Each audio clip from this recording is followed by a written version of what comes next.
আজকে আমরা তিনটা বিষয় আমরা আজকে আলোচনা করব। আমার বিশ্বাস এই তিনটা জায়গাতে আপনারা অনেকে সমস্যা ফেস করে থাকেন, স্পেশালি টাস্ক 1-এ।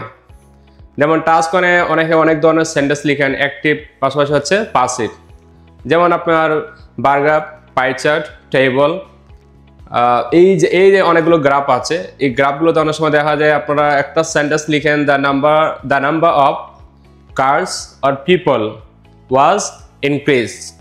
এই যে ওয়াজ ইনক্রিজড এটা দিয়েছেন, এখানে আসলে সাধারণত আসলে এটা না দিলে এটা ভালো, কারণ এখানে আসলে পাসিভের কোনো প্রয়োজন নেই। এই সেন্টেন্সটা আপনাকে লিখতে হবে অ্যাক্টিভ সেন্টেন্স। তাহলে সেন্টেন্সটা কি? The number of cars or people increased. এই ইনক্রিজড দিয়ে দিলে কিন্তু এই সেন্টেন্সটা সঠিক হয়ে যাচ্ছে। 2 নম্বর মিস্টেক যে জিনিসটা অনেকের হয় সেটা হচ্ছে ওভারঅলে আমরা লিখি বা আপনারা লিখেন, ইন্ট্রোডাকশনের পরে হচ্ছে ওভারঅল আমরা দেখি অনেকে ফিগার্স লিখেন অথবা পার্সেন্টেজ, স্ট্যাটিস্টিক্স লেখা হয়।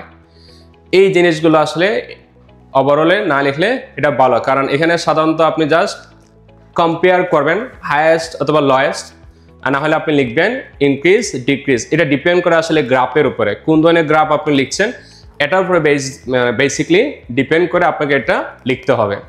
তাহলে ওভারঅলে কি লেখা যাবে না, মানে ফিগার্স আমরা যেটা বলি যে 10%, 20%, 10,000 ফর এক্সাম্পল, এই যে বিষয়গুলো আছে এগুলো ওভারঅলে না লিখলে ভালো। এগুলো আপনাকে লিখতে হবে বডি 1 অ্যান্ড বডি 2। তবে আপনার চাইলে সাল অথবা ইয়ার্স আমরা যেটা বলি, মান্থস অ্যান্ড ডেজ, এগুলো কিন্তু মোটামুটি ওভারঅলে লিখলে কোনো প্রবলেম নেই। 3 নম্বর সমস্যা অনেকে যেটা হয় সেটা হচ্ছে প্রচুর পরিমাণ আপনারা অনেক কমপ্লেক্স সেন্টেন্সের উপরে বেশি জোর দেন বা এমফাসাইজ করার চেষ্টা আপনি করেন। একটা জিনিস হচ্ছে রাইটিং হচ্ছে ন্যাচারাল, আপনার মন থেকে যে সেন্টেন্সটা আসবে ওটাই আপনি লিখবেন। এখানে অতিমাত্রা আসলে কমপ্লেক্স লেখার কোনো দরকার নেই। দেখা যাচ্ছে আপনি কমপ্লেক্স লিখছেন কিন্তু সেন্টেন্সটা ভুল হয়েছে, সিম্পল লিখছেন সেন্টেন্সটা আপনার সঠিক হয়েছে, তাহলে স্কোর আপনি কোন জায়গায় পাচ্ছেন, সিম্পলে নাকি কমপ্লেক্সে? সিম্পল সেন্টেন্সে। তো সিম্পল সেন্টেন্স আপনি মোটামুটি তো সাজিয়ে গুছিয়ে লিখতে পারেন, এটাই আসলে আপনার জন্য ইনাফ। আর কমপ্লেক্স সেন্টেন্স আপনি এমনি অতিরিক্ত ফোকাস করতে যাবেন না, যেভাবে বা যতটুকু আপনি আসলে পারেন ততটুকু আপনি লেখার চেষ্টা আপনি করেন। তাহলে এই জায়গাগুলোতে আপনি একটু ফোকাস করেন।